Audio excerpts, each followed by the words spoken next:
Ang buhay ay parang bato. It's hard. Minsan sinuswerte at kadalasan minamalas. Sa kwento natin ngayong linggo, alamin natin sa buhay ng ating bidang si Kulas kasama ng kanyang mga kaibigan kung ano ang kahihinatnan ng taong hindi sumusuko sa agos ng buhay at kung may swerte rin ba ang tulad niyang umaangat sa buhay at makalasap ng ginhawa. Subaybayan natin ang kwento ngayong linggo sa Maalaala on Radio. Gulay! Gulay! Gulay kayo dyan para humabang buhay! Murang-mura lang at sari-sari! Tsinelas kayo dyan! Iwas gasgas, di na kailangan ng medyas! Tsinelas, pili na at bili na! Kulas! Pabili nga ng sapatos! Tumigil ka nga dyan, Mary J. Baka gusto mong sapatusin kita dyan. Nakita mong busy ako nagtitinda. You're disturbing me. Ikaw naman, pinapatawa lang kita eh. Nasaan na nga ba si Balat Balut? Nandyan lang sila sa tabi-tabi. Tamang-tama.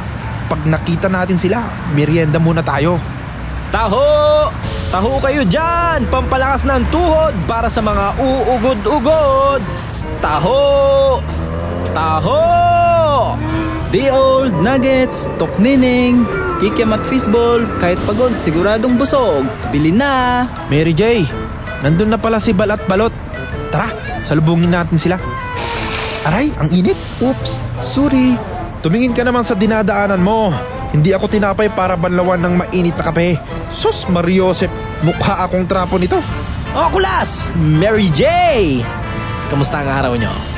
Bal, mukhang maswerte na naman tong si Mary G ngayon na. Paubos na tinan niya tulad natin. Tama ka dyan, Balat Balut. Makakauwi na rin tayo ng maaga. Pero si Kulas eh. Oh, Kulas! Bakit pala amoy kape ka? Next time, iniinom ang kape, hindi binubuhos sa damit. You know, bakit parang marami ka pa yatang dalang tinda? Amoy kape ka na nga, minamalas ka pa, doble. Kanina pa ako nagtitinda. Nabuhusan pa ako ng mainit na kape. Tapos, isang pares lang ang nabenta kong tsinelas ngayong araw.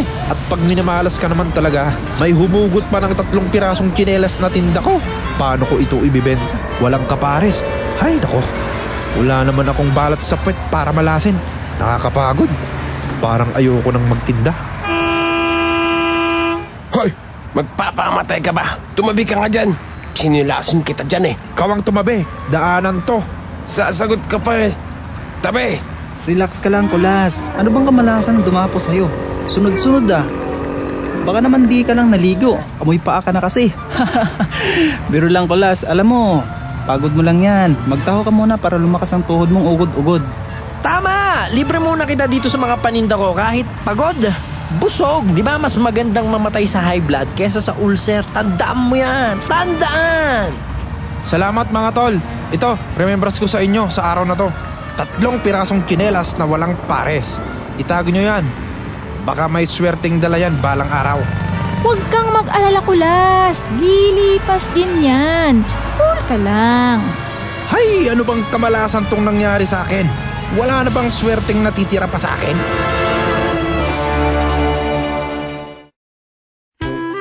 Pag minamalas ka nga naman talaga, nakakainis at nakakapanghina ng loob. Buti na lang at may masasandalang mga kaibigan itong ating bidang si Kulas. Mamalasin pa kaya siya sa darating na araw o may kakatok na panibagong pag-asa sa kanyang buhay? Abangan bukas ang katuloy ng kwento ni Kulas dito sa Maalaala on Radio.